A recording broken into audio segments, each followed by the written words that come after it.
DaVinci Resolve 15 has become a product of ours that has continued to grow and develop over the course of the last few years. Traditionally, in larger post-production facilities, there was a requirement to export things from one application to another and pass things around a facility and then somehow bring all of that back together. Whilst DaVinci Resolve is capable of doing that and works centrally within that workflow, what we started to think about was how can, say, an individual manage all of those workflows themselves.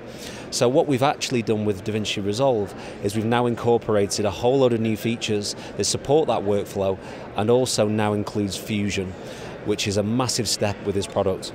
So a lot of people are familiar now with the editing environment within DaVinci Resolve. This is very familiar to anybody who is working within a non-linear editor.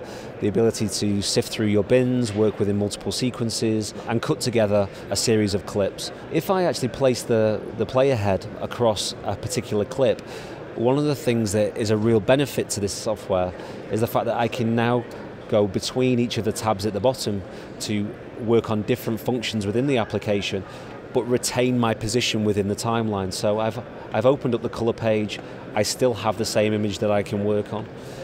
If I go to the audio page, again you'll see in the top right hand screen that I'm working on exactly the same clip.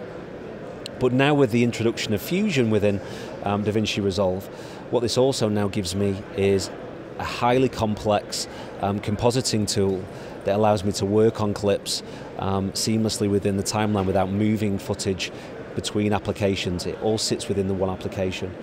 What you're seeing here is a very basic nodal graph where I have my media and I have my media output. If I actually go to the top left-hand corner of the monitor and I look at my media pool, I can access particular clips and particular scenes.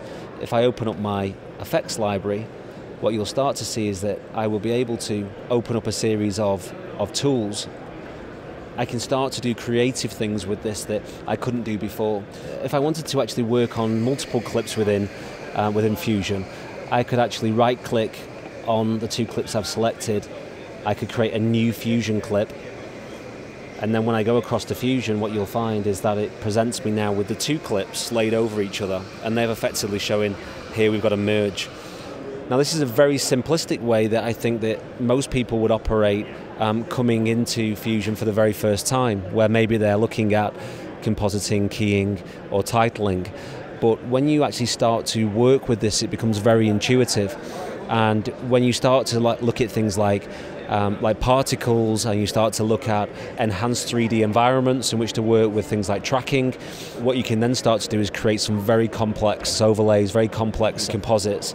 As you move across into the Fairlight page, what you're also starting to see with the Fairlight is that anything that wasn't added in there when we first did the update last year is now coming into this. So we've now got things like ADR in there as well for closed caption titles. We've added in further effects in there as well. You now have the ability to port across existing Fairlight projects into DaVinci Resolve, and those should come across seamlessly.